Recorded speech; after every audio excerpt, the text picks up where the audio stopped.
of the Mount Silver podcast. Mm. We don't have a theme song yet. I don't think we even have a direct logo. I've just been, tinkering around in Photoshop myself. But we do have a lot of support from the people.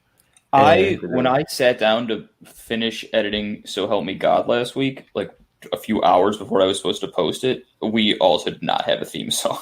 I was like, That's how we're I moving meant to right now. finish this. I mean, I can figure out. I can talk to a few people, see if we can get a theme song. Well, I mean, listen, I listen to some podcasts that don't have a theme. The Dunked On, the basketball podcast I listen to, is like the most minimal podcast ever. They literally just say like, "All right, welcome to the show today. Here we go," and then they start talking. It's epic. But we're so like, I don't know. I mean, you know what? We'll see what happens. It's Pokemon. It's Pokemon. I feel like Pokemon. The music is so. Actually, the music is kind of secondary for me. I don't know if I played the game with the sound on in quite. It's been a long time because after a while, you start to hear them when you mute it. You can hear the Pokemon Center and the Pokemark, and you can just hear it. I play the game out in public a lot. I'm on the train. My commute to work is an hour long on the train, or close to an hour long. So usually in that sort of area, I'm playing my DS, I'm playing whatever, and I don't have the sound on because, God forbid, I want to annoy people with the sound of like I'm not those type of. That's a very obnoxious thing to do. Having sound on. I mean, I don't even have I never even have my phone on ring. So right. This thing cannot be making noise. But yeah, I mean, we're on episode 4. I do want to thank everybody for the continual support. Once again, every episode that I've shared with people have enjoyed it. People are like, "Oh, you should have talked about this one. Oh, I love this Pokemon game for this reason, etc., etc." All A, B, and C, and D. So I want to thank everybody just for the support and people actually listening to this. This is very, very. That's awesome. Considering these games are so old, and like they still have all this meaning to them is pretty dope. Yeah, it's been great. I mean, this has probably been the thing that people have asked me about the most. Yeah, I agree. It's weird.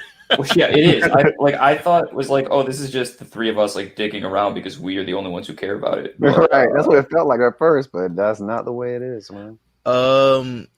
With this, of course, we're continuing our trek through all the generation of games.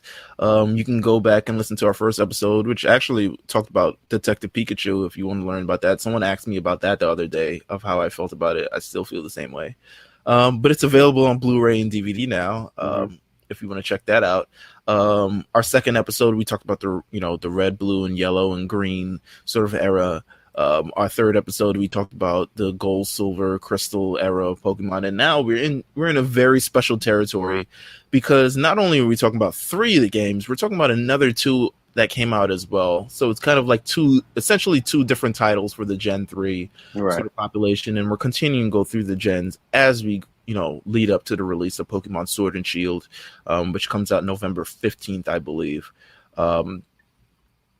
This episode, we're going to talk about Pokemon Ruby and Sapphire, but we do have a few more Sword and Shield news.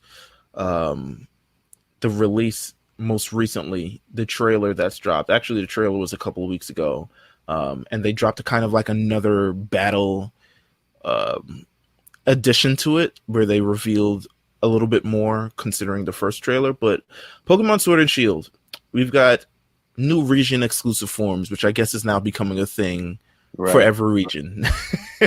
I guess they figured, hey, it's a different place in the world, but they're still similar Pokemon. Let's re-rock old Pokemon. Yeah. It's kind of a little better than just what they had been doing for years and years, which was like just making like a slightly different version of the Pokemon in the new area that you're like, oh, this is the Pidgeotto of this world. Right. So at least this one, you're like, oh, this is also Pidgeotto, but like it's pink and purple. Right. New stat, or not new stats, but new typing, new moves, whatever, new ability. They're able to transform the Pokemon. They're able to explain it's a different region, which honestly, I guess biology and environmental and all that other earth science stuff makes sense. Different areas, different climates. Animals react differently. We're not going to see buffaloes in Australia.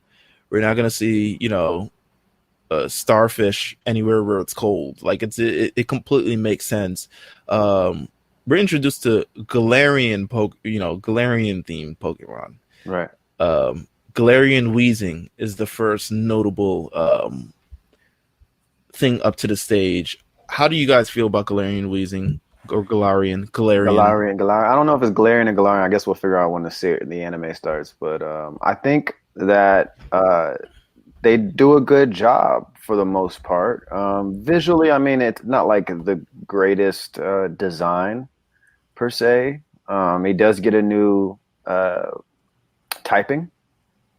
Poison and Fairy. It's the fairy. I don't like fairy typing. I don't think they've gotten it right.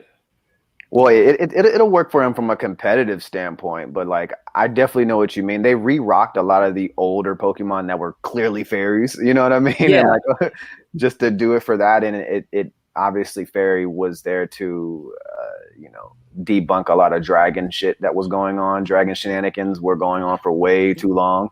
Yeah, they introduced fairy types to balance the game, but I don't think anyone. I'm personally still not as familiar with fairy types and their weaknesses and things like that as of yet. And they've been out for like 3 generations. Yeah, Sam, bro, I just learned Dark. Like, I just figured out what is actually okay and not okay with Dark type. And now you kind of have fairy typing where you have to like kind of understand it. But you know what, fairy, as long as you're like, it's weird because it's weak to things that are not like fire, poison, steel. It's like I think it's poison, steel, but they're not like poison, steel aren't types that are like offensively great. True. You're in this weird situation where it's like, okay, I can use this to defend against dragon, but like, is like a Golbat going to kill me one day in my sleep or something? Yeah, exactly. I just don't like it. Galarian forms, Galarian Wheezing. It has its own sort of bio and its own stat. Would you care for me to read about Galarian Wheezing and what it does in this game? It says it emits purified air from the top of its head. Galarian Wheezing consumes polluted air and poisonous gases for sustenance. The airs and gases absorbed will have toxins removed and spewed out from the top of its head. Apparently, the air produced through this purification process is very clean. Is the funniest thing about this is not only does he look like a bong, but that's basically copy in an ad for a bong. Like ultimately, you pack it in the smoke that you get out through the ice filtered top is the purest smoke you can get. They know what they're doing. But I mean, it's this Wheezing is literally the opposite of the Wheezing that we know. I mean, he's cleaning the atmosphere. This is climate change Wheezing. Yeah. Ultimately, I mean, ultimately that's what it is. He's getting the shit situated for us. Oh my god! And then we have, of course, the Zigzagoon line gets a Galarian form. It is now black and white. It is now dark and normal, which is terrible. Yuck. It is a terrible typing, but I don't think I like the way it looks, like Zigzagoon itself, but like I don't know. I don't care for the evolution line, especially the third one. Well, so Zigzagoon gets the evolution line Galarian form. It evolves into Linoon, and then Obstagoon. Yeah. The Obstagoon's too much. Like, it's kind of cool, and I do like the idea that you get like a third form of something that you only get a second form of in another region or whatever. That's cool. But he's too humanoid. I don't love these super humanoid ones, especially when he wasn't that humanoid as Linoon. It's a crazy evolution. Like it's almost like, damn, this could have easily been a mega because it's so different. Like it's they like go from this stage. Right. It's like you go from this rodent on all fours, and then all of a sudden it's like it gets on legs and has regular arms, and then this weird he looks like head. bloodthirsty. All right, so the explanation for Galarian Obstagoon, which is the evolution of Linoon, it says the Linoon of the Galar region lives in harsh conditions compared to those found in other regions, with fierce competitions against others of their species. Their survival instincts have been honed as a result, leading to an evolution of Obstagoon. Obstagoon is designed. Its design is pretty much like those like UK punk rock '80s. A lot of it's what's the name? What's Kiss. Why am I Yeah. thinking Sting? Oh my Yeah. god. They meant the one name thing, but he's The he's tongue, very Kiss. it's very Kiss. The tongue, first of all, The tongue, yeah. the jacket like fur or whatever it is exactly that it wears, the spikes Yeah. on it. Yeah, You know, the everything about it. glam rock Pokemon. Yeah, everything about it. So Yeah, it's the blocking Pokemon, isn't it? it is the blocking Pokemon. I'm assuming that he's gonna have very, very high defense, obviously. But it could end up being fairly competitive. But by this trailer, Weezing is definitely with this new ability that we'll end up talking about is the more competitive. They also introduced a few new Pokemon. Morpeko, which is another electric rodent that essentially changes typing every other turn. So that's kind of interesting. Yeah, it'll be interesting, depending on which one is better, I guess. He's better than the fake Pikachus we're about to talk about. You're right. Plus a little mining. We got new rivals, Bed and Marnie. And Marnie is accompanied by Team Yell. Very, very interesting. All these other things, they're interesting. All these are sort of like, it's nothing really too major in terms of just like affecting the story too bit. These are just kind of reveals of like, oh, you'll get this in this game. You'll get this in this game.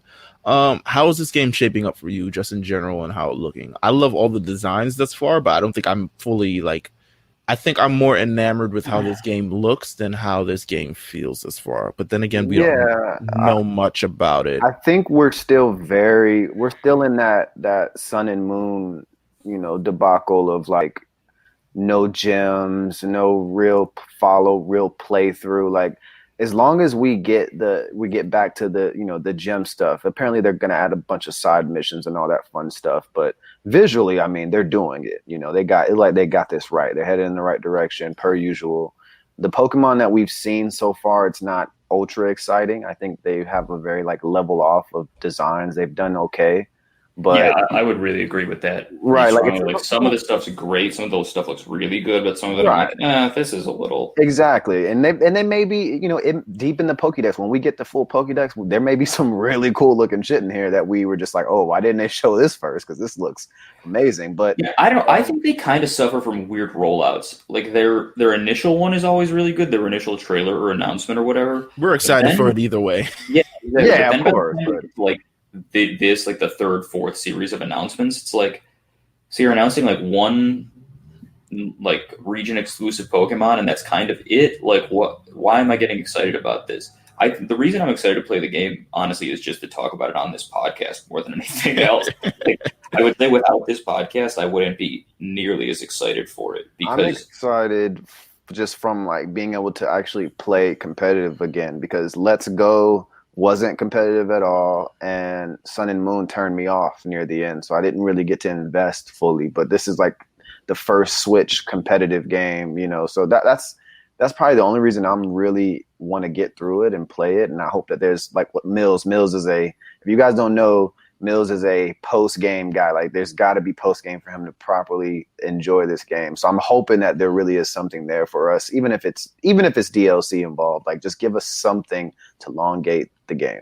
Yeah, after the Pokemon League and all that, Yeah, and I just want it to be a little harder. Like that might be a stupid thing to say at this point, but it's I really would like it if they were more difficult. It's not, dude. It's a great thing to say, because that is mainly one of their issues is just give us a difficulty level or just some type of thing where, I don't know, you raise the levels of what you go in, or maybe the trainers are a little bit use more strategy depending on how high you raise it. I don't know, man.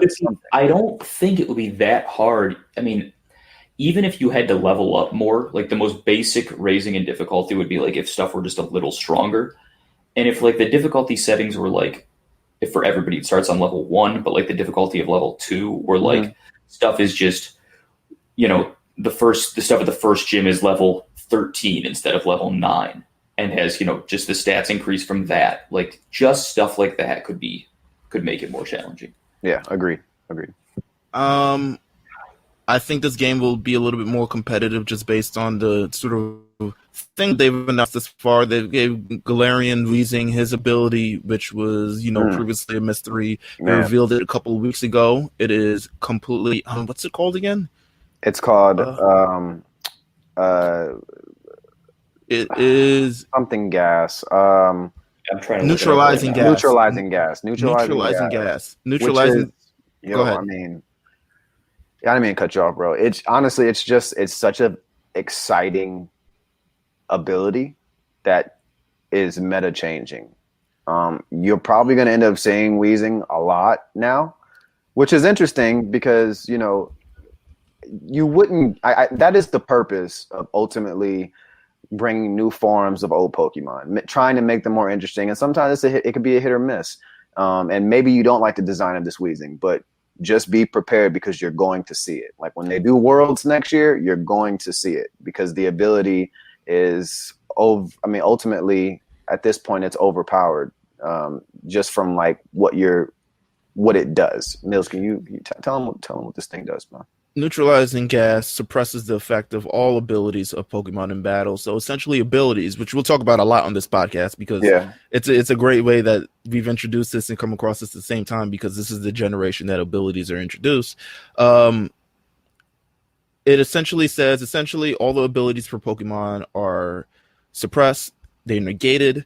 If your Pokemon has Levitate, it will be now susceptible to ground attacks. If it has Intimidate, it will not work. If it has any other cool thing that kind of makes it cool, for instance, like for me, I'm a fan of Whimsicott because I love its ability, and it is not strong at all.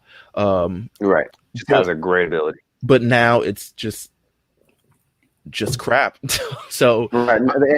It depends. It really, like for example, if Slaking makes it, gets in this game, or at some point gets in this game throughout whatever they do, he has an ability that has basically hindered him to be successful in the meta because he can only attack every other turn.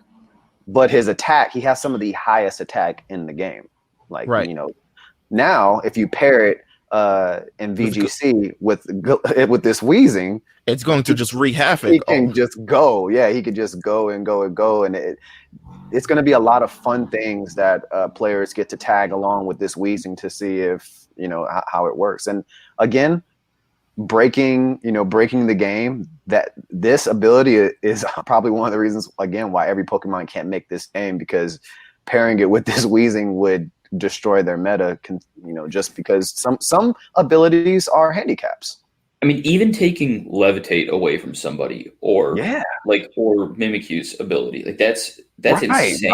Right. Mimikyu, that's a perfect example because Mimikyu also has a very good ability, and you get a free hit on. He gets a free turn ultimately, and that taking it away.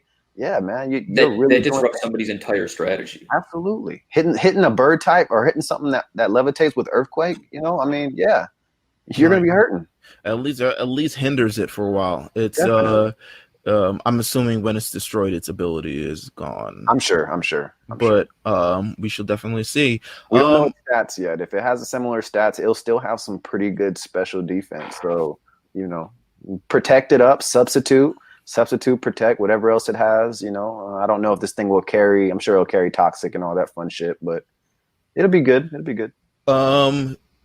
That is it for our talk on what's going on Sword and Shield thus far. I'm sure we're going to get a lot more information, probably within like the next 2 weeks or so. Every month we end up getting a new thing, so it'll be interesting to see where it goes. I assume in probably like the next 2 months we'll actually see the evolutions of the starters, which is very much highly anticipated. Definitely. But it's like one of the most significant things in the game. Yeah, because it really determines what starter you pick, and also if they're terrible or not. Unlike the Gen 3 starters, which are actually pretty good. I mean, they're one of the strong points. Probably the best in the game. Let's see. Let us let us transition into Pokemon Ruby, Sapphire, Emerald. The third generation of this game, the third generation that was released in North America on March 19th, 2003. It comes a few years after Pokemon Gold and Silver, and it actually comes on the Game Boy Advance. Memories of the Game Boy Advance. I did not have one, so had one. I think it's one of the best things ever released. Yeah. I got it like I went to Australia with a student group, and I got it in like summer between 6th and 7th grade, and I got the Game Boy Advance about a week before that trip, and I have so many great memories of being in Australia, like playing Tony Hawk's Pro Skater on the Game Boy Advance for 2 weeks straight. It was I love the GBA. I had an SP, and I still have my Advance. I don't know where my SP is, but I had a blue SP, and I loved it. I'm like, at that point. Let's talk about the SP. Because what was the to me the backlight? What was the appeal of the backlight? The backlight. Is that the what idea that these things out. didn't have backlights already? You like using a worm light, like a thing that like reflected off your screen. It's crazy. Right. The backlight on the SP really is what it was for me. I mean, ultimately, that's the most important thing about it, and the folding of it is cool. I never mind at that point in time, like.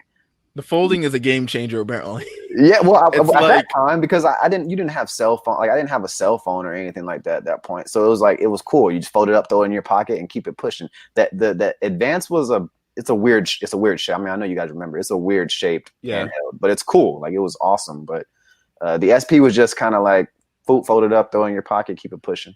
The SP made sense because it was like, oh, this is a Game Boy that folds in half. Like it didn't look weird like the Advance did. It was clean, It had the little Nintendo logo at the bottom when you folded it, and that was it, man. Along this time, I discovered. Wait, didn't the SP had charge too? Yes, it did. See, that's what it was. There was no batteries on the SP as well. Ooh, you're right. Yeah, definite game changer. Which now is huge. Oh like, yeah. The idea that something would require batteries now is, I mean, it wouldn't work. Along this time, I got into the rise of emulators and ROMs. I discovered emulators, and it was from there on, because I knew I wasn't going to get. Personally, I'll be honest with you. I get these handheld games for Pokemon. It just is what it is. I don't get it for any other games. No, totally same. I may flirt around with a couple games. I may go into GameStop and be like, "Oh, that game's for $20. Okay, let me get Donkey Kong Country for the 8th time." But other than that, I buy these games purely for Pokemon. But around this time, I learned about emulators and ROMs, which you had already known of, Pat. But I was just getting hip to this entire thing. And for the Ruby and Sapphire, it was huge. I've legitimately only played this game on ROMs. That's crazy. It's amazing, though. Yeah, that's wild. I knew my friends in school would have the Game Boy Advance, would have the Game Boy SP, and I remember the cartridges and how they looked and all this other stuff for Ruby and Sapphire. But I would go home from school and I was like, turn on my computer, load my save state, and just like continue this game. And it may be one of the reasons why, I don't know, I'm not fully personally attached to this game. Right. Because I personally, before Sun and Moon came out, this was the generation I disliked the most. And I think Omega Ruby and Alpha Sapphire, it enhanced my feelings about the game. It's like, oh, maybe it wasn't so bad. But ultimately, I still... Ruby Sapphire had a lot of technical things that I dislike. When we get into HMs and talk about that during this, it's like there's just a lot of things that were so unnecessary. Were you guys into... I mean, Jeff, have you played an emulator or a ROM? Were you into that? No, not necessarily. No, not really. Not until I was more of an adult and I was like just finding things online and old stuff like that. But not at that time. What about you, Pat? I really never played a ROM to the extent, again, that I did for the fake translation, hardly translated at all, Gold and Silver. Mm-hmm. But because I played that at such a young age and it worked so well, like 6 months before the games actually came out, it basically made me think that you could get a ROM for anything for like the rest of my life. So Yeah. even when I didn't have like a PlayStation 2, I was like, oh, let me get like Final Fantasy X on like an emulator on the Oh my PC. God, And, you're like, insane. you can't do that. Like, I was just sitting there like, oh yeah, like I dedicate an hour to like, can this work? But like, no, Yeah. it can't work. That doesn't happen. I've looked it up too. Yeah, so no, the ROMing was done for me after Gold and Silver, unfortunately. I played ROMs throughout until pretty much the time where they were like, "No, you can't play this game no more on ROMs," which I think ended up being 3DS. Yeah, that sounds right.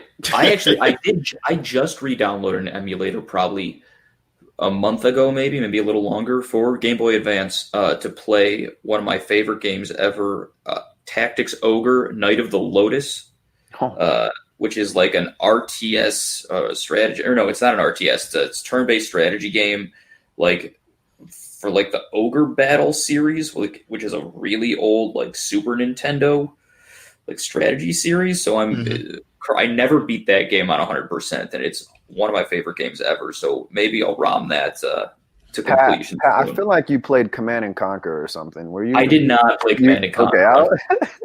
Okay, There was like kind of two versions of like nerddom, I guess, where I was a kid, which was like you either played Command and Conquer and like read Tom Clancy novels, right, or you watched Dragon Ball Z and played Pokemon and Halo. right. And I was you were in that other part. staunchly in the latter category. I hear you. Emulators and ROMs to me, I was like a kid in a candy store, because when you see the list of ROMs, you go to the website, whatever, Emu Paradise or all these other websites, and you're like, I'm a kid in the candy store. Kirby, I never anticipated Kirby before, but maybe I'll play that. Or like Yu-Gi-Oh! Worldwide. Like, I don't have it's like getting onto Pornhub for the first time.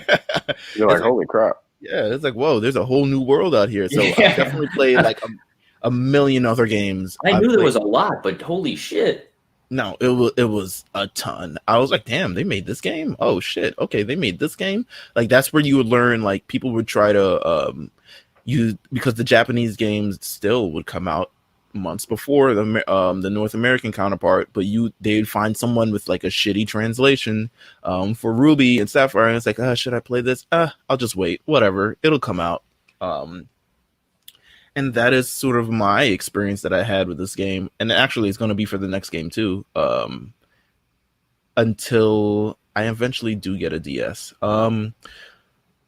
Let's see, the major issues in the post Gold Silver Crystal world.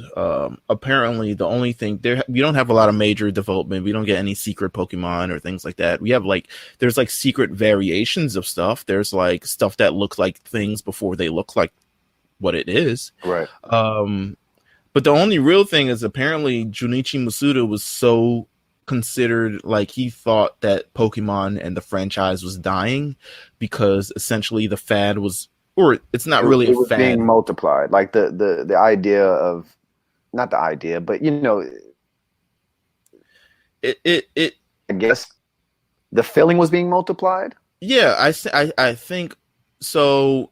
Essentially, well, he was worried about like Digimon and stuff, which if you think about now, the stuff he was worried about, it's like, he was hilarious. wrong. He was extremely wrong. Yeah, but, But here's the thing, though. It's like these things were definitely coming into, pop culture as well. Like, the answer to Pokemon was eventually Digimon on Fox. Like, Fox was like, we need our own Pokemon. Yeah. First 3 seasons of Digimon were hot. They were really good. Really good. Really and good. Honestly, if you Yu-Gi-Oh was pretty fire too. Now, yeah, I agree. While, we were old by the time Yu-Gi-Oh made it over here. If you reach the time, like, you considered what Pokemon was and what the show was, it was just very like this episodic things happen and were resolved within the same episode. But now you're kind of introduced to these other animes, which is like, oh, these have actual story with actually characters and actual development, and they're not 10 years old anymore, and all these other different things, and the lane that Pokemon was occupying was beginning to fill up. You got to see merchandise wasn't as popular anymore. It was being pulled off the shelves. Pokemon cards weren't as popular. I remember specifically because by the time Yu-Gi-Oh cards came out, I did not remember. I did not play, the Pokemon competitive TCG. I was running both. I was one of them niggas for sure. Well, you're but still a champion. Come on. yeah, I am. You're I still am. a champion to this day. We'll talk about that later. Thanks, man. But yes, Digimon, very, very popular. Yu-Gi-Oh, very, very popular. All kind of occupying the lane of Pokemon. So it's like what started it ended up becoming like the birth of this entire kind of like generation and genre of like this like kid anime friendly series. And which ended up like selling a lot of things. Yu-Gi-Oh cards sold a lot. Those Digivices sold a lot. Oh, I love those Digivice. I looked at some on That shit eBay was not too awesome. long ago. That stuff was good because they got on the market that Pokemon kind of did, but they didn't get on early enough where like you could actually buy a Pokedex. Like Yeah. they didn't have enough of shit like that early on because they were the first ones to do it. They didn't know that they needed to make all that stuff or that they Right. could sell all that stuff. That makes sense. Overall, though, the game was very well received. Junichi Masuda's fears and all, the game was very, very well received. Everyone praised the gameplay, the graphics, the colors, the journey. It sold very, very well and ended up being one of the best-selling games of the year. And actually, it is part of, when you count in Leaf Green, Ruby and Sapphire, Emerald, those are the top-selling games for Game Boy Advance ever. Yeah. So it ended up doing pretty. I mean, it's Pokemon at this point. Yeah, he was wrong, but he was also in the inside looking out. Like we were in it, so like even so, he knows the success. He sees the numbers or whatever, but he also sees everything else that's going on. I want to know how long it took for him to realize that Pokemon is Pokemon and it's just going to be Pokemoning for the rest of existence. I would assume after this, because if he had any doubts, and he made it clear that he had a little bit of doubts considering what was going on with Yu-Gi-Oh, Digimon, and whatever else. At this point, after the success of this game, he was probably like, okay, well, I guess we got this. Like it's no problem. There was a lane that the lane was starting to be filled, but what they were like, well, nobody's gonna do it like this though, and nobody's gonna continue to do it like this. I think the thing that Pokemon was stick to the fucking script. They like it hasn't been, even when they started to go little off with megas and stuff like that later on, it still felt like Pokemon. It was just a new thing. It wasn't fusions or like let's just thank God we never got that. Like there was never like a fuse these two Pokemon together to become a new one. I mean, when they did do it, it was a legend. Like it was categorized as something specific, so it wasn't outlandish. Right. It sold pretty well. It did all pretty well. All this other stuff. Let's talk about the game itself. We get introduced to the Hoenn region. Hoenn. I know. Come on. Come on. Come on. Get a laugh out of this. Yeah. Hoenn region, apparently still within the same geography as Johto and Kanto, just in an island or a region or whatever setting, just off the coast of whatever those two are. Essentially, the first four games are Johto, Kanto, Sinnoh, and Hoenn are all generally close to one another, which is why they have kind of like the same Pokemon biology. But once you reach Gen 5, Gen 6, Gen 7, we're in like completely different. We're in completely different areas with different climates and different all types of other stuff. One thing to know about the Hoenn region is a lot of fucking water. A lot of water. A lot of water, guys. Too much. Too much. Like looking at the map, you don't even like realize it's like, oh, this looks interesting, and then you realize you're surfing like everywhere. Like everywhere. They get to one island of. Actually, you know what? I'll say this with this game. I'll make this declaration as we talk about this game. Not my favorite game. Actually, was before Sun and Moon. This became one of the worst. This was one of my worst experiences playing the game because I just didn't feel anything from it.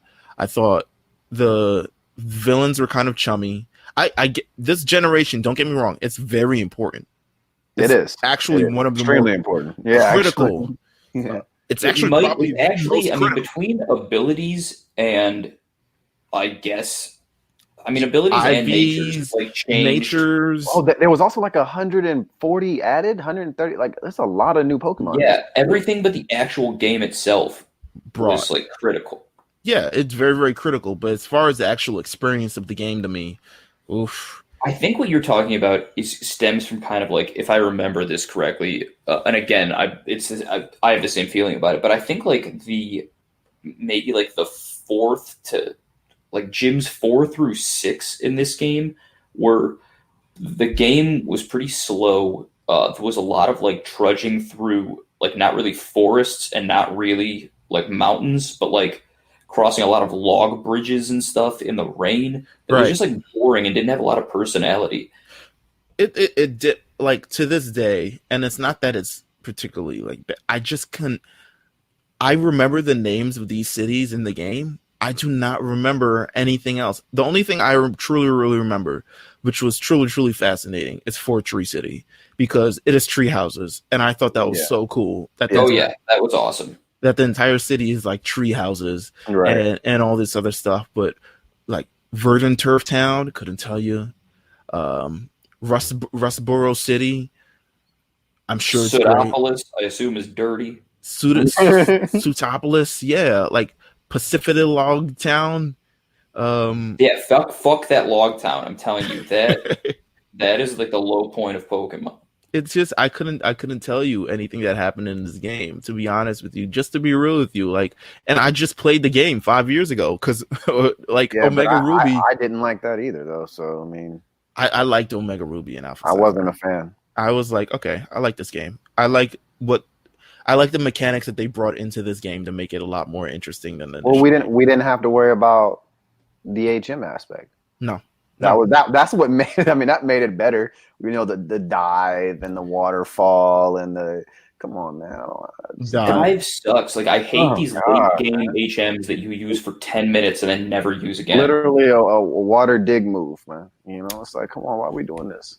Let's get to the professor, Professor Birch. Is he the most forgettable professor of the entire? I don't know. I'm trying to get a picture of this guy. Oh yeah, this guy's goofy. Yeah.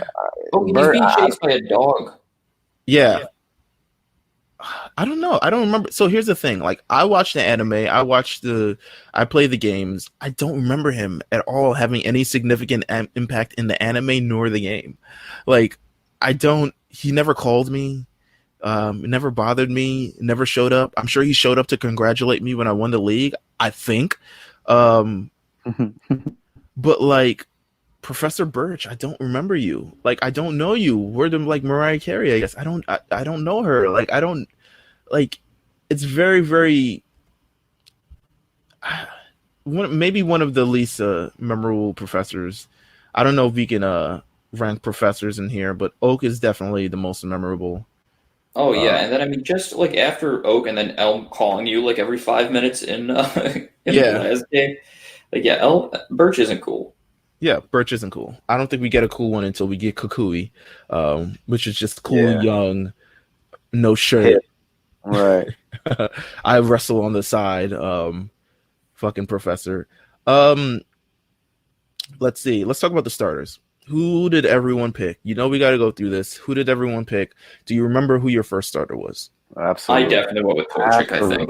I was a Mudkip baby, man. Mudkip was it, man. I think those two are also far superior. So here's the thing. Trico. And I like Trico, but his final one I don't think was good. Skeptile got really good. He got a really good Mega later on, and that helped a lot. Like, he probably has the best Mega out of all three of them because of the ability. But like, I wasn't picking Trico because, first of all, Torchic, Blaziken is fire. Blaziken is a great. All right, like let's just call it what it is. Like, Blaziken is really cool, and also it's like that. This is after this, you know, the ridiculous firefighting. You know, everybody hates the firefighting, which we may get that again, by the way, in Sword and Shield. It looks like we've got it 3 times this far. I'm not really surprised if we get it again. But to me, Blaziken is the good version of that. Like, all these Pokemon I don't like, Blaziken is actually the good version. 100%. But like that Mudkip, Swampert, Water Ground, man, look. So here's the thing. Here's the catch-22, the double-edged sword with picking Swampert, though. Considering how many HMs are in this game, I know, and how much of them deal with water, now you need to get 2 water types. Yeah, that was the issue. Absolutely. So instead of just having Swampert, you'd have to have some, because you're not putting Dive on Swampert. You're not putting whatever other HM. I hope not, at least. No, God, no. Please don't put Dive on Swampert. You put a Surf on there. Wait, so what? When did the HM Forgetter? When did that come into the series? I think it's it came. next gen. I Is it think Gen 4? it's next gen.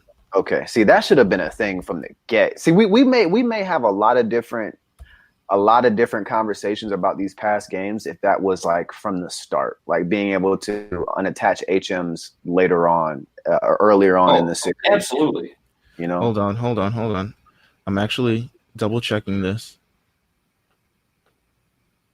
Could you forget HMs? Let's see. I feel like it was Gen 4, but I really don't remember. Like I just don't remember. Move deleters, last move they know. Oh. Let's see. It was restriction. Only way for the cat is exploiting the daycare. Yeah. You couldn't delete the move deleters existed, but you couldn't forget. You couldn't get rid of HMs. It was Gen 4 where they let you get rid of the actual HM. Yeah, what a terrible fucking right. But I'm saying like we'd have a lot of different conversations if that was a thing earlier on. 100%. Because they're still annoying. I picked Torchic, obviously. I think Sapphire is still pretty cool. I think you can't really go wrong, but you kind of can go wrong. They're all cool looking though. Yeah, they're all pretty cool. They have the dual typings, which ended up being a thing, except Sapphire. Sapphire was still only grass. But did you guys get Ruby or Sapphire?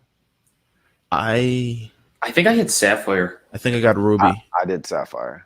I think I got Ruby. Do you have an opinion on Groudon over Kyogre? They are both awesome legends. I think they're both pretty good too. Yeah, they're really cool to me. Like and plus they had cool stories. I played both. This was the first one where it's like, okay, exclusive evil person. They both were in each game. Don't get me wrong. Right. But I'm saying like their actual story was dark. And it's actually complete. You know what? I actually didn't like there's a lot I didn't like about this game, and then we'll get to the villains though eventually. The starters, okay, so the starters, they were cool. Actually, let's get to the villains now then. Fuck it. Team Aqua and Team Magma. It's the first time we're separating from Team Rocket. Team Aqua and Team Magma, their goals to me were dumb. They did have dumb purposes, but it was just very evil though. It was evil, but it wasn't like what are we gaining from this? Like intense rainfall. We want to make sure all the entire Earth is underwater. I'm like, wouldn't you die too? No, they were prepared, man. I don't know. they were prepared. No, I know what you're saying. Like to me, honestly, they could have started this bad boy off with obvious my personal favorite legend who is part of this gen, which is Rayquaza. But like I feel like he's so overpowered, like he's so OP. Like bringing him into this with the water and the fire concept, it was just better to just go with Groudon and Kyogre at first. And then Rayquaza was fucking crazy when they announced it. Just amazing. Team Magma was like, we want to cover the Earth with landmass. The eco-terrorism of these guys is very ridiculous. And the fact they were rivals, as opposed to you having to stop them both, but they also want to stop each other. Mm-hmm. Very, very interesting. I'm not a fan of them, especially a lot of them, only because the Pokemon that they use, oh my god, the worst. I'm trying to find a Team Magma, Team Aqua trainer. And the villains have never used particularly enjoyable Pokemon.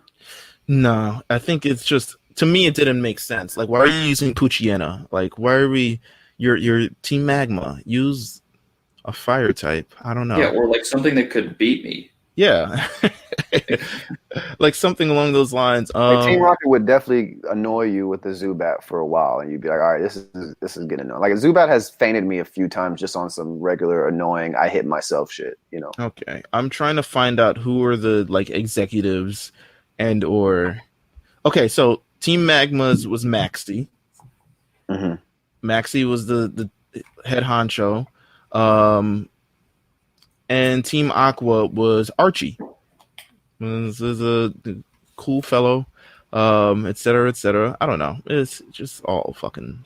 I hated them. I wasn't a fan. Yeah, Magma had like Houndoom and like So Mariana at the end. Maxi at the end ends up having he has Mightyena, he has Crobat, Weezing, Camerupt, and then apparently Groudon at the end. Oh, I'm looking at Oris. Sorry, just Camerupt. Don't worry about Groudon. You didn't have it. But yeah, I don't know. I still don't like the villains of this game. Villains. So do you think it comes off of Team Rocket's success? It was hard to like multiply that type of energy because Team Rocket was a big deal for a long time. They should have just kept it as Team Rocket.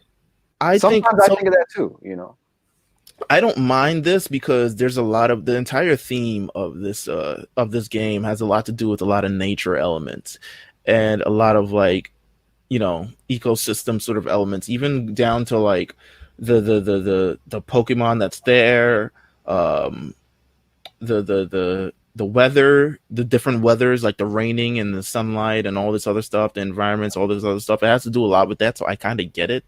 But still, they kind of like, to me, they weren't the only. And then you had to like trudge through them because you had to go through a lot of battles against these motherfuckers, like a lot. That's what I remember, going through a lot of them. This was the first generation with dual battles, right? Correct. Yes. So I think this was the first time like you had to put up with even more bullshit from them because of that. Yeah, double battles was introduced.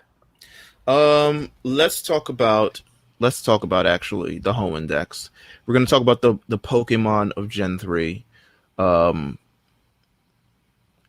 all means, a lot of duds, but also a lot of good stuff. Yeah, I totally agree. There's some stuff that is just like offensively forgettable, but there's also some really good stuff.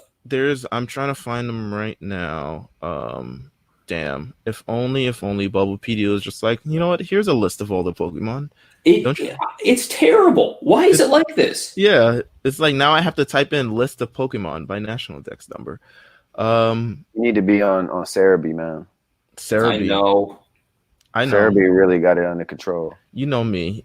All the wikis. You know me. Every show. I know. I'm just saying, Cerebi really got this shit under control. So see, for me, with this generation, you know, they gave us the birds. It's like I wasn't a fan of Tallow, Wingull. It's like those early Pokemon that they gave us, the Butterfree remakes, Zigzagoon, Mariana, and all. Like the game doesn't get interesting with Pokemon until later on. You know, you get Ralts and Ralts is a crazy Pokemon who I love. Right. Well, let's talk about like your like, I don't know, guilty pleasures of this generation. Just Pokemon you just like. Sableye. We got Sharpedo. Sharpedo is fire. Crazy. Okay, yeah, I don't like anybody other than the starters, really, or like I wouldn't have intentionally used anyone other than the starters until Ralts, yeah, and then I really like him. They have like, but then they have like, you know, Slackoth, like this just fake Slowpoke for like 3 more Pokemon. Like it would have been better to just have. Wait, I always thought Oh no, I'm thinking of the Toad guy, the frog that you can get. Lotad. Yeah. For whatever reason, like Torkoal didn't evolve, but he had an amazing like design, like the turtle with the volcano coming out in the steam. Didn't evolve though. Oh, you know, it was always really hard. Nose pass. There was somebody had a nose pass that was really fucking hard. It was in a gym. It was the first gym leader. Yeah. We'll get to the gym leaders pretty soon. Flygon. We got Flygon out of this. Love Flygon. But then I think Medicham and Meditite are pretty, like, they're duds. Electrike's a dud. Plusle and Minun, just like some of the worst ever. I'm a fan of, I'll tell you who I'm a fan of in this generation. And the reason why is because they were used a lot more in other generations that I actually liked. I love the 3 starters. I love, for some reason, you know what? I love Ralts. I love Gardevoir. I love that entire sort of thing. Yeah, very strong. I didn't get what Ninjask and Shedinja's sort of thing was, but I I like. thought they were cool, but I didn't use them. No, I would They're never use them. shenanigans.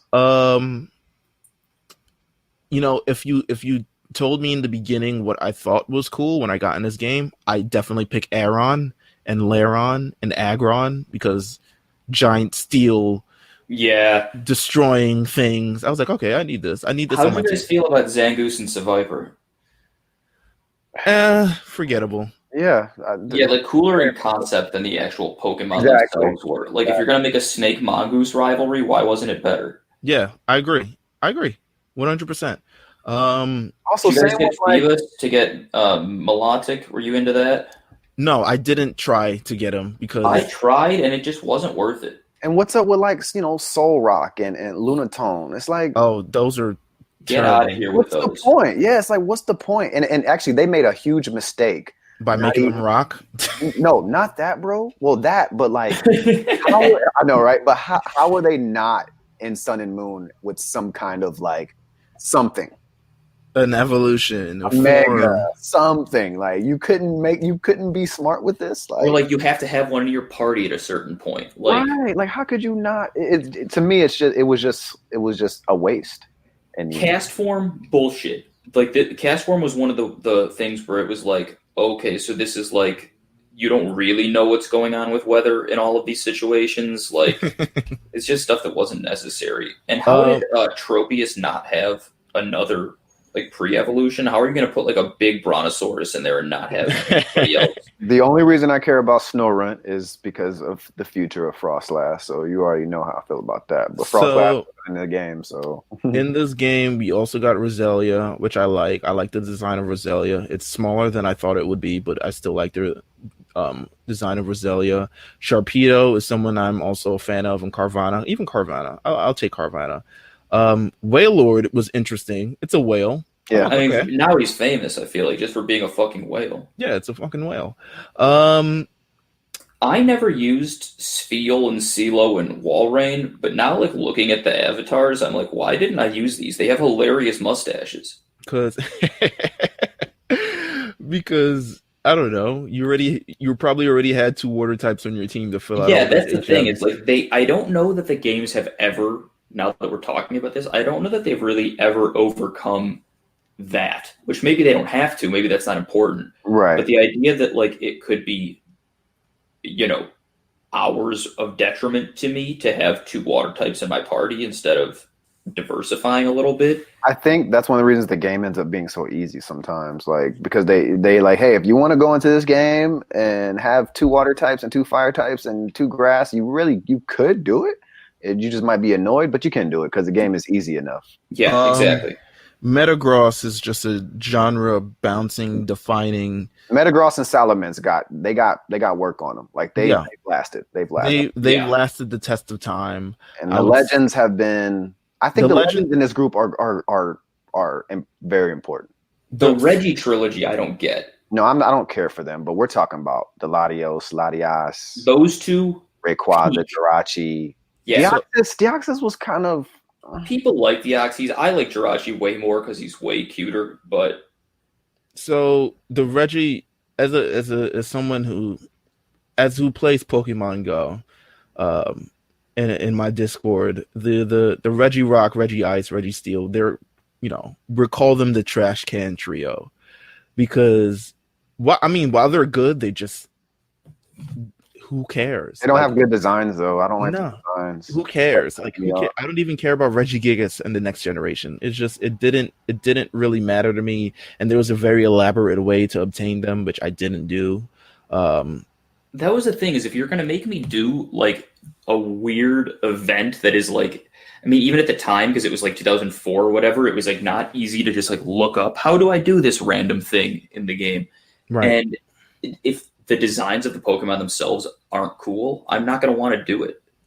Latios and Latias to me, those are Oh my man. hearts. Oh god, man. Those are my Love for them. Latios is my favorite legendary. Period. It just They're is. so beautiful, man. Like Yeah, they're both cute and cool, which is like really rare for the legendaries. just a They're unique design. Like nothing else they're looks like them. their typing is very strong and very unique. Um, it's just a lot of this, and then you of course. So we have two sets of trios. You have the one trio up there. Then we have the Groudon, Rayquaza, Kyogre trio, the Weather trio, and then we have two mythical Pokemon in Deoxys and Jirachi. I think this was at this point the most legendaries they've ever introduced at a time until literally the next generation, where we get a shit ton more of legendaries. Should we start calling them? You know what's crazy? Like I never stopped calling them legends. Well, so there's They're legendary, really- and then there's mythical. I know, but like, bro, everything is mythical now. Like they're What qualifies as mythical? Like Jirachi and Deoxys? So like, Jirachi, pretty much everything after the main set of legendaries, but Mew is considered mythical. Mew's considered Celebi. Celebi, Yeah, Jirachi. that's what I'd be thinking. Like everybody who is actually an event Pokemon. Too. Like Darkrai, Shaman, Arceus. I never got a Shaman. Shaman was. I think they cheated. gave one eventually. They I did. think And I missed it. I think Genesect is mythical. Hoopa. Genesect is mythical. Victini. Shadow.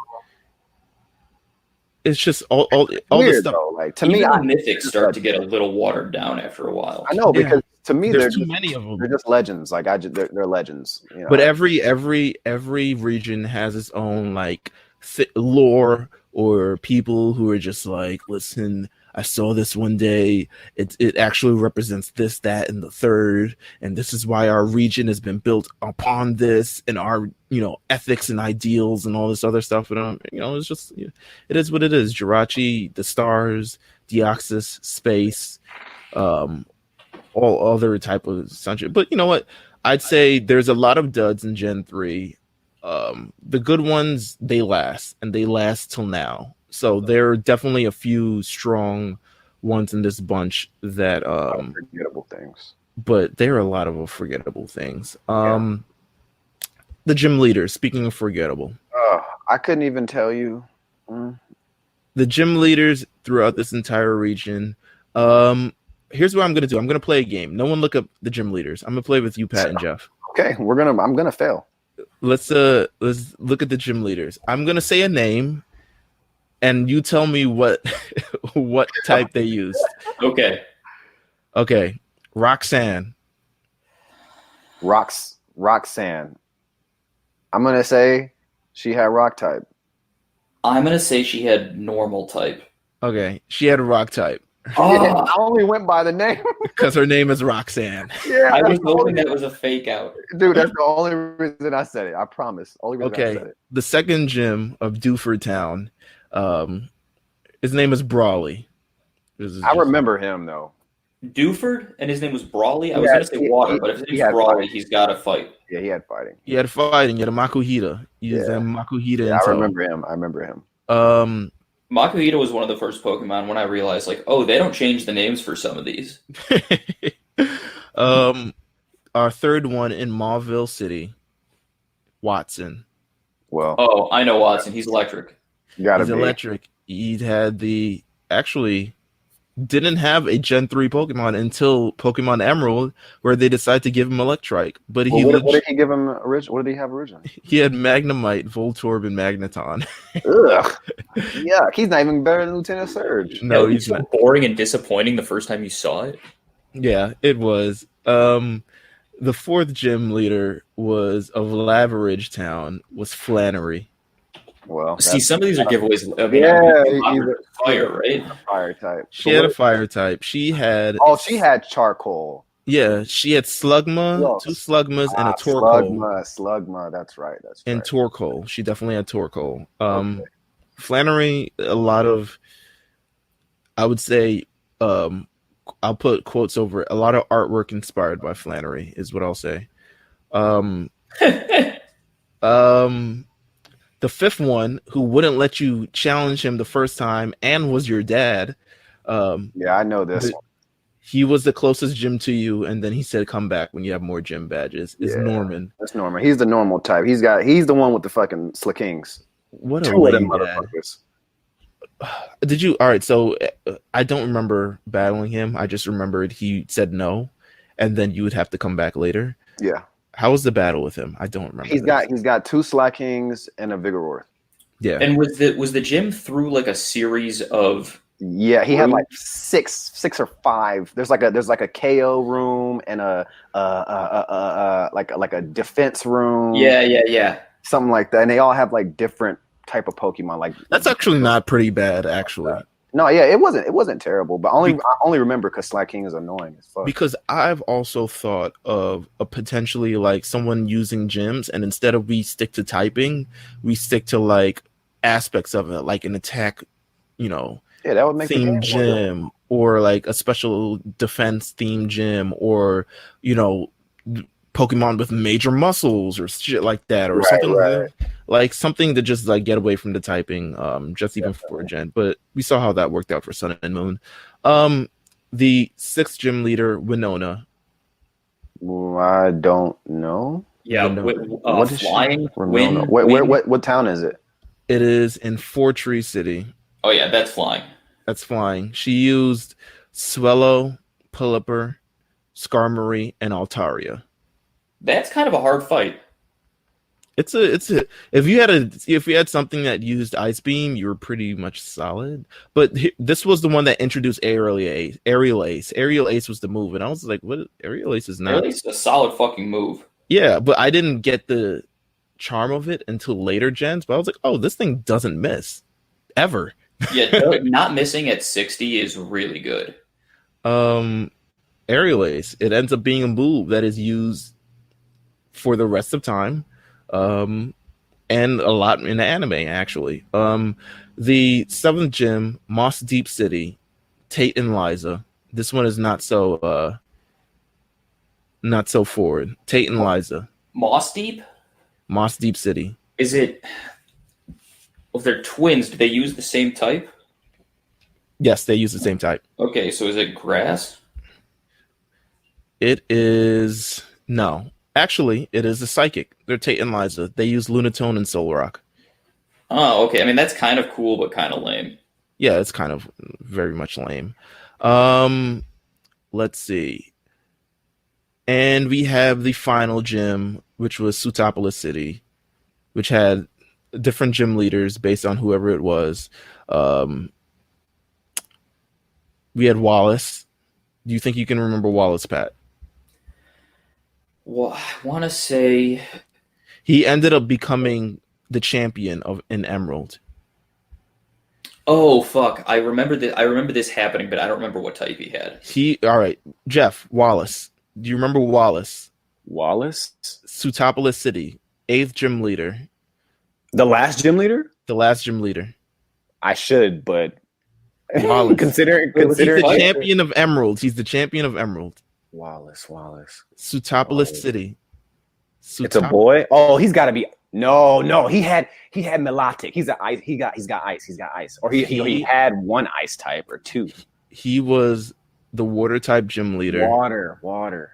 He did have Melodic, Milotic actually, but he also had Love Disc, Celio, Sea King, Whiscash, and Milotic. I'll give you special if you can. Have either of you played Emerald? Oh yeah. 8th gym leader Juan of Emerald, because Wallace becomes the champion of the Elite Four. Can you pick Juan's for special bonus points? Can you pick the type that he had in this game? Juan. It would be funny if they gave him a different type, but I'm thinking that they did. Sootopolis Gym. They changed it? They changed the gym leader. Did they change it to fire? No, it was not fire. It wasn't ice, right? It's not ice. Was it? What did he have? Was it dragon? No. Do you want to know? He had a Kingdra, didn't he? He did have a Kingdra. So then what? It's What the was same it? type. It's water. Oh, he stayed water. damn Okay. it. Fucking Meelz. You got us all thinking. I'm over here like, I He ain't gave us water the no more. same. He gave the same stupid badge. I just remember he had a Kingdra, and I was thinking maybe he switched it up because Kingdra was dragon as well. I couldn't remember. That's crazy. Even more forgettable than the gym leaders. Let me welcome Man, you to the wow. Elite Four of the Hoenn region. Sydney. I mean, I couldn't.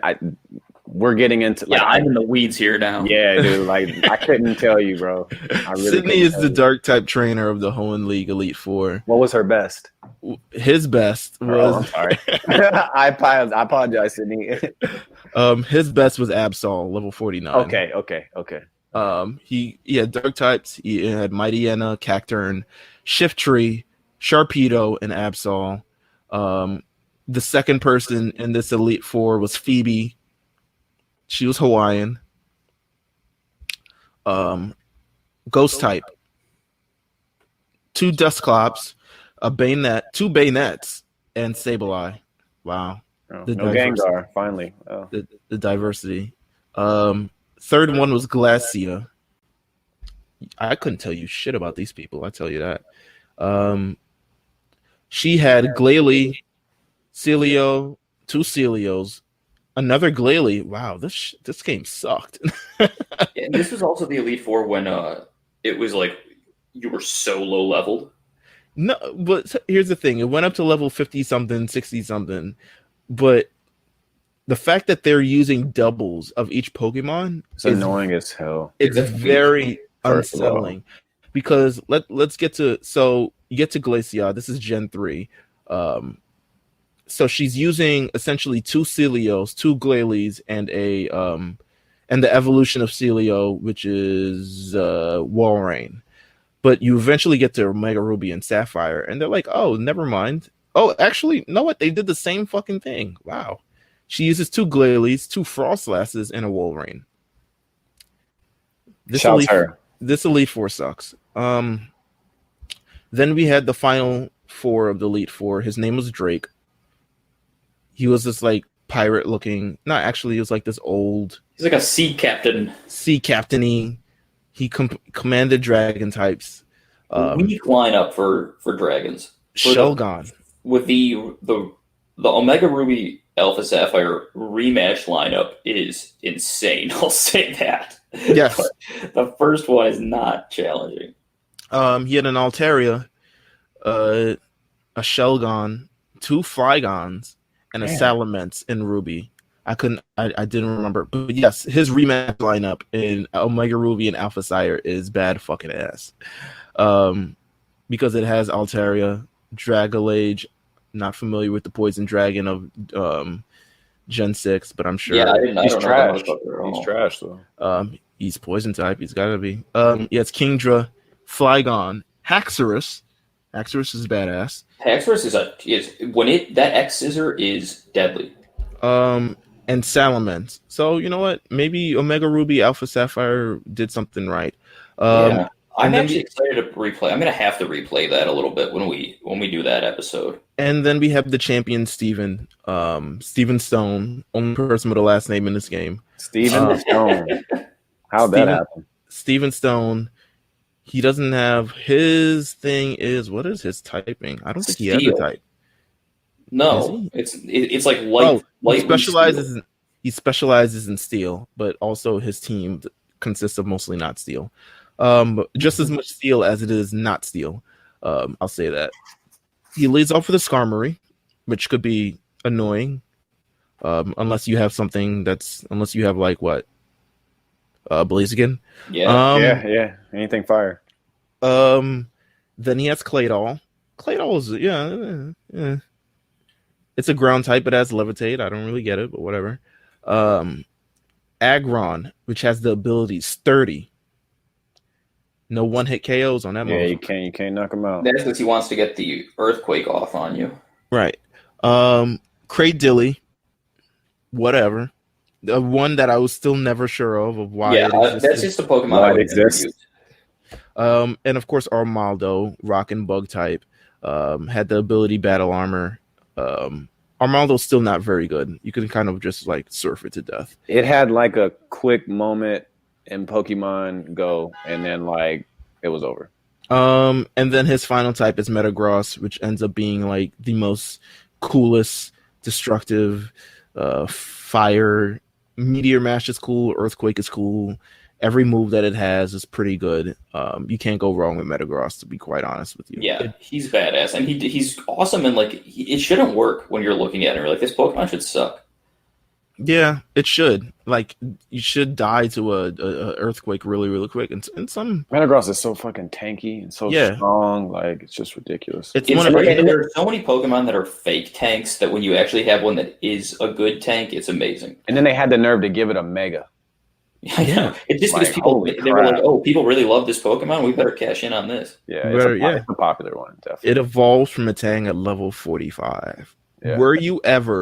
Did you ever get a pseudo legendary where you were patient enough to say, I mean, I'm talking about the Dragonites, I'm talking about the Tyrannotars. Only Growlithe. Only Growlithe. I think I got a Dragonite one time. Did you work for it? Yeah. Like I got a. You know what I did? I fished for Dratini in Safari Zone. Ooh, okay. That's really how you got to do it. And that was like, that was with Growlithe. You wouldn't learn if you decide to evolve it early. You didn't get any moves. So you really had to wait till about 40, 42, 46 after Flamethrower. The only one I did this for Gen 5 was Haxorus. What about your Vikavolt? Well, he's not.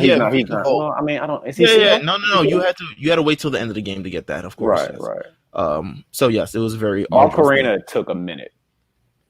Yeah, but was it worth it? It's not. Yeah, I'm about to say it's not that good though. Well, look. The Volcarena, I get it, but it got Quiver Dance. Quiver Dance was fucking fire. All right, let's go through the HMs of this generation. I think we've talked about it enough, but we can sort of skew through this. The HMs of this generation: Cut, Fly, Surf, Strength, Flash. Still, Flash is going strong. Flash is going strong in Gen 3. Yes, so. It would not become a thing in Gen 4. This is the last we see of Flash. Yes. Thank God. HM06, Rock Smash. I fucking hate Rock Smash because I don't like the shit that they make HMs and then it's not an HM, and even when it is an HM, it's still. But you still need it, yeah. Rock Smash I believe it was new to the HM status. I think it was a TM before, and then it became an HM, and it lost out because of that decision. I don't know, but Whirlpool was no longer an HM after. Remember Whirlpool? Yeah, I do. And it seemed like it would have been used for this game, considering how much water there is. They saved us, right? 7 was Waterfall, and HM08 was Dive. Dive was really only used to get heart scales and love disc. So, listen. There should not be more than 5 moves that you have to have. Like the idea that you would have to have more than 4 of your Pokemon know a required move, or that worse, one of them would have to know 2, is insane. I tried to have a dummy. Yeah. I did too. In and out the Pokebox. Like that was kind of like my thing. I was just like, you're going to be the dummy Pokemon for these HMs. And they kind of like got rid of the need to have somebody with Fly with like other fast travel stuff. Yeah. I agree. Also in this game, contest. Did you ever enter a contest? No, I didn't really care about it too much. Contest. Just like base, like I cared about bases for like a little bit, and then like I didn't care anymore because there wasn't enough for me to like want to keep doing it. I mean, even decorating it is cool and all, but like I don't know, it wasn't enough. It wasn't enough for me. Yeah, like think of like. I mean, I think all 3 of us would have been really inclined to fucking deck out a hideout if we could. Mm-hmm. And it was just not like, why would I do that versus playing the actual game? Like there was no real online contingency at that point. Like there was no real reason to do any of this. In 2019, it made it be cool if you could like jump in your friend's game and go to his base and battle him there or whatever, trade. But really, that would even just be like a trophy display place, I feel like, in this day and age. I don't know. Yeah, I feel you. Contest, yuck. it ended up falling into Gen 4 as well. Secret bases, depending on how you hook up your secret bases. The post game, the Battle Frontier. Mm-hmm. The Battle Frontier replaces the Battle Tower in its location. The Battle Frontier is a special post league area in Emerald that features several arenas where powerful trainers can battle one another. Yeah. The Frontier is owned by this kind of sketchy guy named Scott. He resides in a house somewhere between the Battle Dome and the Battle Tower. Either way, there were so many buildings. You had the Battle Factory. I never got to any of these arena people. I never did, because there's only so much you have to win, considering straight a number of times before you can reach these people. And if you lose once, you go back down to the bottom. And it's not that I enjoy Battle Frontier, but my thing is just play competitive. Just play online at that point. I mean, it's just easier. I think the high-speed internet wasn't a very popular now. They had to make things. I know, but like it's just not. It's just another way to just make the game more difficult in the first place. Don't give us a battle situation at the end of the game where there really aren't any stakes, but items or whatever they're going to give you for getting to a certain point. This was their answer to like, oh, remember Kanto in in Gold and Silver? Well, here, Factory Brains, Frontier Brains. There are 8 of them. You can get all these 8 symbols. And when you win, nothing happens. Nothing happens. I mean, that's it. Nothing really happens. Actually, when you win the Battle Frontier, let me take a look at that. What happens if you win the Battle Frontier? It was better in Sun. Like that tree stuff in Sun and Moon was better than that shit. At least you got Mega Stones and shit out of it. No, you didn't really get anything. You didn't get anything of significance. You got a symbol, silver one or a gold one, but nothing really of significance. Huh. Interesting. New features added to this game. We got abilities. Yeah. Abilities is huge. Abilities changed the game and making every Pokemon unique, and also gave them an extra thing in sort of battling. Abilities were introduced in this generation. I believe only 77 were introduced in this first generation, but they've really become like a major thing throughout this entire game. They were expanded. They're important. Yeah, very important. They were expanded upon later when you gave them hidden abilities, which are like, hey, you want a third ability? A cooler one? Now that we know people like these so much. Yeah, now we know people like these. Let's give you a cooler one. Any abilities that stand out to you that you like. It doesn't have to be in Gen 3. Just any abilities that you like, since this is probably the only time we'll talk about abilities long form. We talked about this new Weezing stuff for Sword and Shield. Mimikyu's ability is. I mean, I don't know if Jeff will agree with me, but I seriously think the Mimikyu one is like my favorite one ever. It was the first. I know I should have paid more attention to abilities before that, but like other than like Levitate and stuff, other than the really good ones, I was like, oh, okay, whatever. But the Mimikyu one, I was like, oh, okay, holy shit. Yeah, Disguise is a great ability. And Intimidate, kind of like a stable, pull in and out just to lower your opponent's attack by half at the time. There's some cool abilities out there that, the ones that work with items attached to it. So like, if this Pokemon is poison, Toxic Heal, baby. Right. Toxic Heal, Gliscor.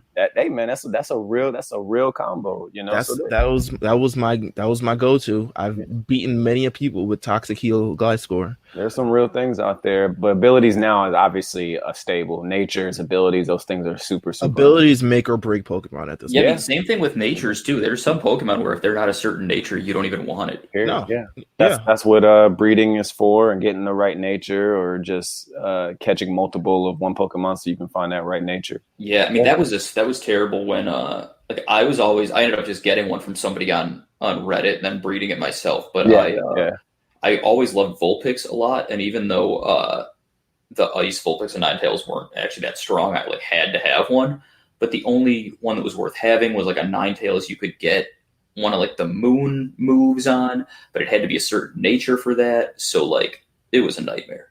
I ran Alola Ninetales for a little bit. It got that it had that move. Meelz, what's that move? Aurora Wall or like Aurora Veil. Veil. Yes, That shit was is it. good. That move is good, dude. That's a good move. Abilities make or break Pokemon at this point. It's a game changer. It's one of the reasons why Gen 3 is so, I guess, important to this entire series. Also, we talked about nature. Nature enhances or, decreases the stats that you have to kind of make the metagame, to balance the metagame a little bit more out so everyone is on the sort of same level with everything. Right. A good nature for your Pokemon will make it faster, make it attack stronger, but also might make its like defense a little bit weaker or something along those lines. It just depends. The Pokemon may not need a boost in special attack because they're a regular, they're an attacker, or they may have a special attack nature, but they don't really have any special attack moves. So you want the right. You're running a fuck. What does you call one of those things that enhances your special attack, but you can only use one move at a time? I forgot what that. Like an orb, like a solid orb. Was it a life orb? Life orb. Yeah, life orb. It takes a little bit of damage away every time you use a move, but it boosts your special attack. Yeah, it's something along those lines. But get that adamant nature plus life orb. Do some damage. You really start like killing people. But it's a lot of that takes in case. So nature ended up like kind of balancing the entire game, and also gave it a little personality stat. It gave a little Pokemon its personality. Something is timid, something is adamant, something is. It's a cool thing when like they're still trying to like go with this gimmick of like be friends with your Pokemon, giving it like another actual personality type was good. Poffins. I didn't talk about Pokeblocks in this, but that was a thing as well. It didn't last. EV and IV system were enhanced. Yeah. Throughout this entire game. This one is just really so much important for the metagame. This game, it took everything that Gold and Silver and Crystal had and kind of took it to the next level. It's a very, very important gen. It just kind of stinks, to be honest with you. I don't remember Gen 3, or at least Pokemon Ruby, Sapphire, and Emerald. I don't remember the main stories of the game. I don't remember trudging through this game. I remember there was a mountain with ash on it, and I thought that was weird. Because it was like, it's not snow, it's ash. I was like, ew. Gross.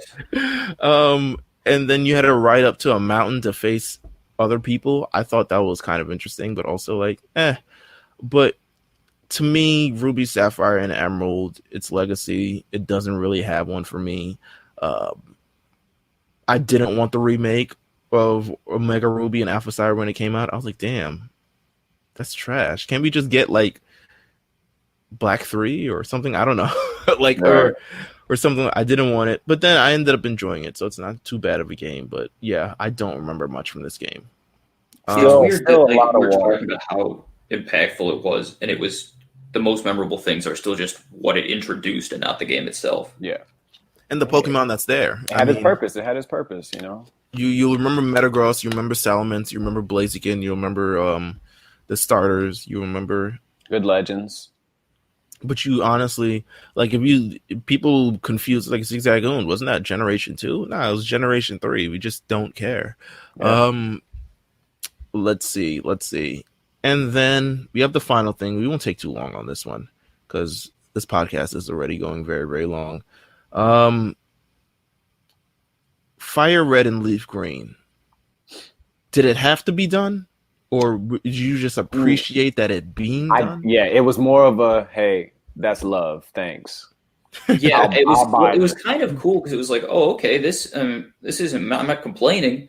And it got some of my friends who had stopped playing to return to the game. Yeah, nice little fun way to put Leaf in there, too. I think that was cute considering, Green was a game. It just, we didn't get it in the States, Did Green always have the girl? And back in Japan, no, I don't think so. It was Green a guy? I don't know. No, Green is a girl in general. Green is a girl. Green is a girl in general. Yeah. Yeah, she's a girl in general. But I think like when Pokemon Green was made, it was just made as a skeleton for Red and Blue. We never got it in North America. Yeah, there was. I mean, I think I didn't even know it was a thing for years. Pokemon Fire Red, Leaf Green. It's once again one of the most successful titles on Game Boy Advance. It came out in North America on September 2004. It's remakes. It's a completely new overhaul of the sort of how it looks, but it's essentially the same freaking game, except with more Pokemon involved. Let's see if there's any sort of gameplay differences. You get a female character, so if you wanted a female character to play with, you got that. Let's see. That's her. That's Green. The Sevi Islands were introduced. The new southern region, Sevi Islands, accessible where Gen 2 Pokemon can be caught. Notably, most of these Pokemon cannot be found in Ruby, Sapphire, and Emerald. Also, this first generation, you could not catch all the Pokemon in the game in Ruby, Sapphire, Emerald. So I don't even know why we're complaining right now. Let's see. Team Rocket had an expanded role in the post game with a new base in the Sevi Islands. So the Sevi Islands is already living up to where it is. They had a daycare. They had to install a daycare somewhere because now daycares are a thing. You gotta get them Pokemon to have sex with each other. The Versus Seeker. Fun. Yeah. I like that. I like the Versus Seeker. That was a Versus Seeker. You battle people again and again and again and again. It was good that they added it because it made sense, even if it wasn't actually something that like was that cool. Because you run into old people that you battle, and it's like, so how come you don't play Pokemon no more? Like you don't battle. Yeah. Like since I beat you, you just gave up. Like let's battle again. Why not? If I can. I mean, I don't think it was groundbreaking, but it's cool that like, hey, hit me up. We can actually battle again. Yeah, exactly. All the new types were introduced now into the game. So now the Magnemite that you encountered before is now electric and steel, and now everything has abilities and genders. Let's see. Do they have anything else? Not really. It's a fun game. It's a really cool game. I like that they did it. I've always wanted to play Red and Blue again, but I really didn't want to play Red and Blue. I'm very. Once new games are introduced, it's very hard for me to go back to old games, to be honest. Yeah, 100%. Especially like considering how easy they've made the games now and how much harder it is and how much more annoying it is. It's always hard for me to go back. Like I would have loved to play the Pokemon Yellow thing, but then I'm like, yo, Let's Go is out. Like, isn't that Pokemon Yellow? Like, yeah, exactly. Ultimately, yeah. Pokemon Let's Go is Pokemon Yellow. So it's kind of like, it's very hard for me to go back with it. So to be honest with you, I'm going to ask you a question. Would you mind if they remade Fire Red and LeafGreen again? Yeah, I don't want it. There's no point. I think that's what Let's Go is for. I feel like Let's Go is like, hey, let's put Red and Blue on the Switch and get this shit over with now. Yeah, for them to remake it, it would have to be like a full. What if they made a sequel? So yeah, right. Now that makes sense. That I'd like. Like basically, Kanto. 10 years later, Kanto's destroyed by the Team Rocket's back, Giovanni's back, type shit. Yeah, right. It's actually blown shit up now. Yeah, I wouldn't mind that. No, that would be cool. I'd like that a lot. But it's because those are the characters we actually know the most. The other games don't really even have characters compared to the first ones. Right, 100%. That is it for the third generation games. To be honest with you, I got no more. I think we've covered everything, all the things that we've hated and all the things that we've kind of liked. But ultimately, Gen 3's legacy. It contributed more to everything else more than actually being an enjoyable game. It did its work in terms of it's going to be memorable, but not for it being a great game. Right? Yeah, I mean, it introduced basically everything that is still significant in the series in terms of play mechanics. Yes, 100%. If you like this episode, feel free to like, subscribe, share, retweet, all this other stuff. Please continue to share. It's a fun series that we're going through. We thank you guys for the support that we've gotten thus far. I think next month we may be doing more than one of these because of I'm trying to picture it in terms of the schedule of how everything comes out. Yeah, we're about to get a lot of information on Sword and Shield probably this next month. Yeah, so we might have to do two based on like getting Gen 4, Gen 5, and then we also have to do Gen 6 and Gen 7 at some point. So we may have to.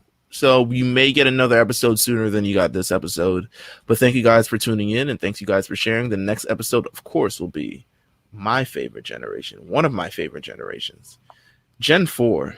Yeah, Gen 4. Sinnoh. So good. So good. So good. Diamond and Pearl, not as great. Platinum, much better. Oh, Platinum, man. Heart Gold, Soul Silver, the best games that they've ever produced ever in period. Period.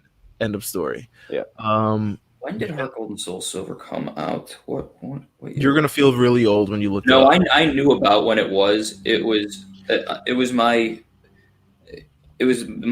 spring of my junior year of college, and my roommate is who I've mentioned before was one of like the other than you two guys, the biggest player of the games I've ever known in my life, and it was great being able to be like, okay, so it's like Thursday, we're not going to do anything this weekend, right? Like we know we're going to just like drink 40 Mountain Dews and play Pokemon. All right, that sounds good. And like that being the plan was great. Went to GameStop to see how much a used Heart Gold Soul Silver is. $59.99 used. Christ almighty. So if you guys want to go get Heart Gold Soul Silver, it is listed used. Can I buy it digitally?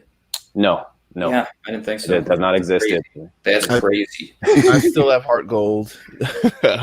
Crazy. When I got a DS, because I had to get one because they stopped, emulators stopped being sustainable.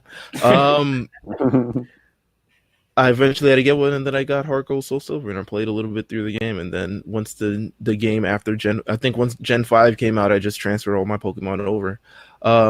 But this should be a fun generation. I really like this generation. We'll probably be a lot more positive about it than we did in this one. But you know what? Listen to everything on RNC Radio. This one will come out Wednesday. So by the time you hear this, we should have a new episode of So Help Me God. Yeah.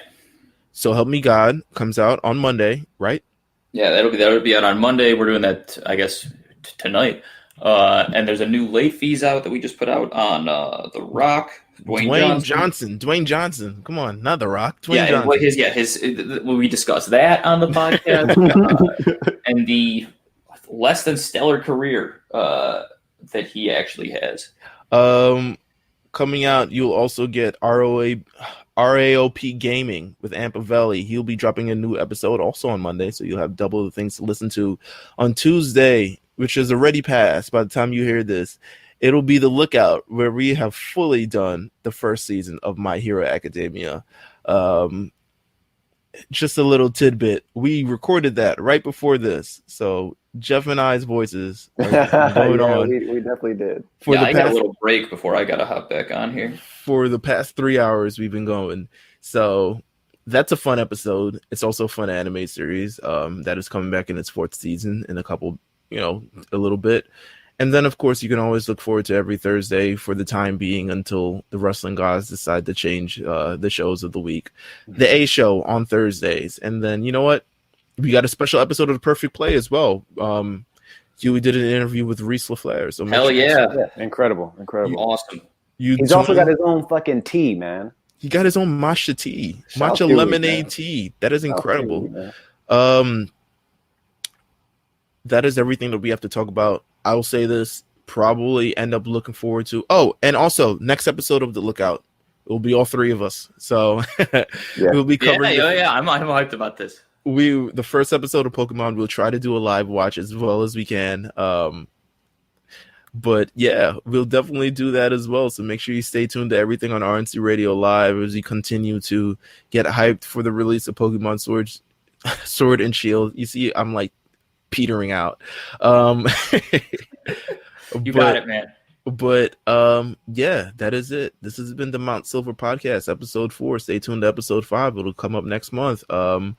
Until then, we are out. Peace. Peace, everybody. Yeah.